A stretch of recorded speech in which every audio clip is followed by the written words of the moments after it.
Tomás, ¿cómo ves que ya dejaron?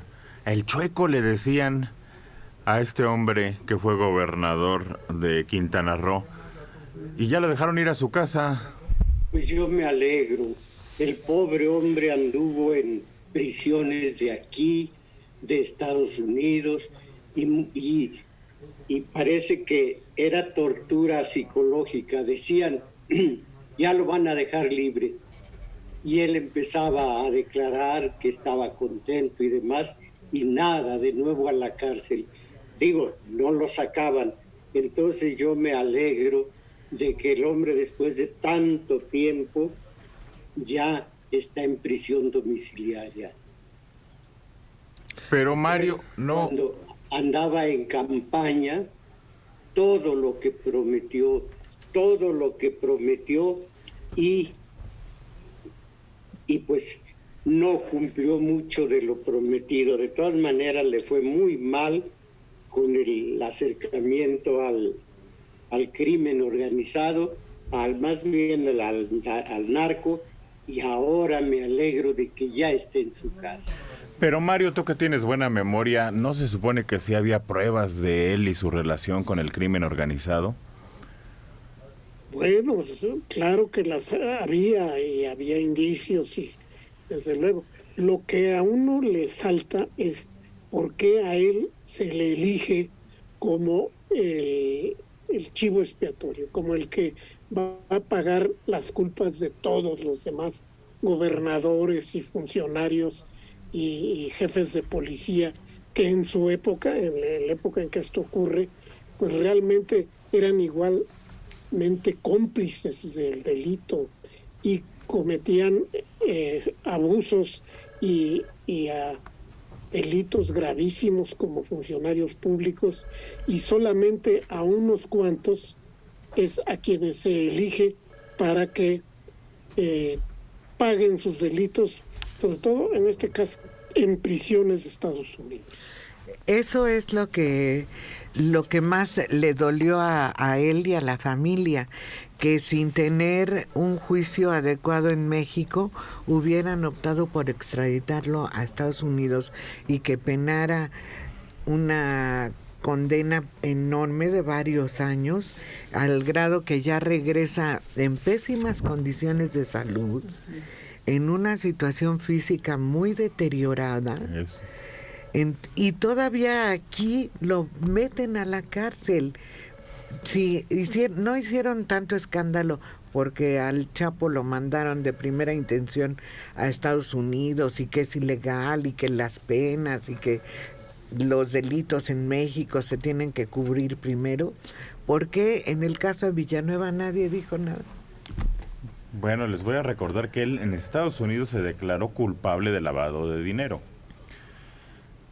¿Cuántos son 113 meses? ¿Son 10 años? 10 años, poquito más. Bueno, y fue repatriado en 2017. Parece que le faltan 3 años de la sentencia original de 22 años, pero ya le adelantaron que se vaya a su casa y él por lo pronto sigue gestionando su inocencia.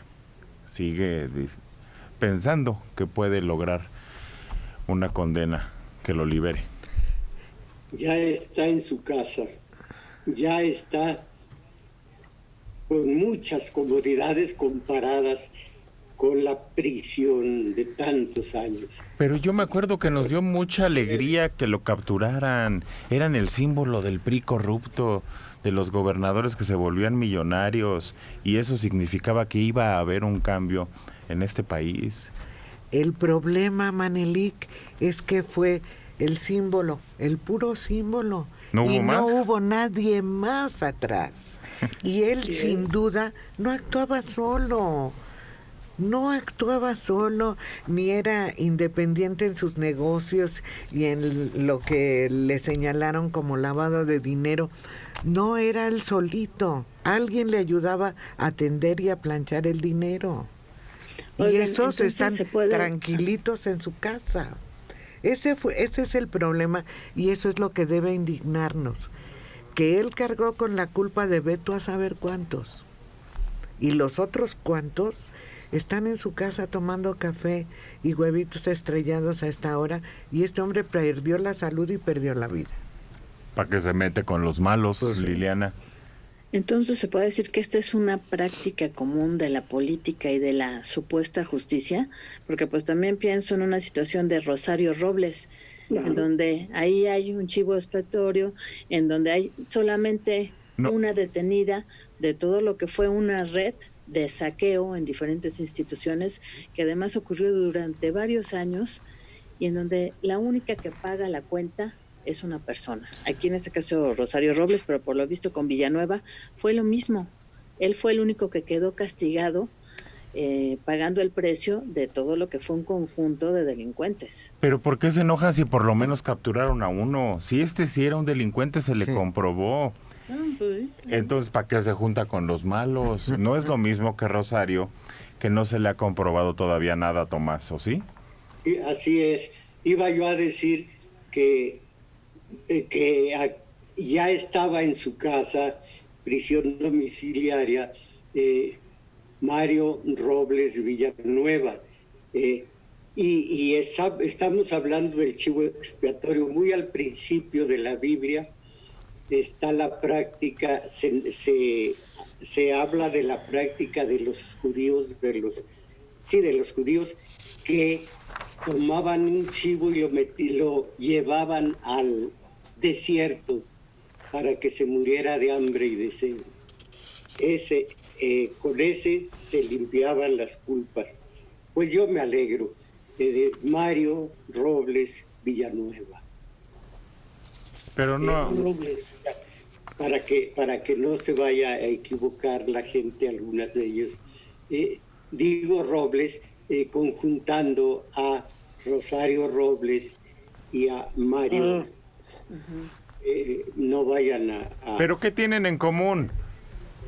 No, simplemente que es una sola persona cuando su delito se supone que involucró a muchos.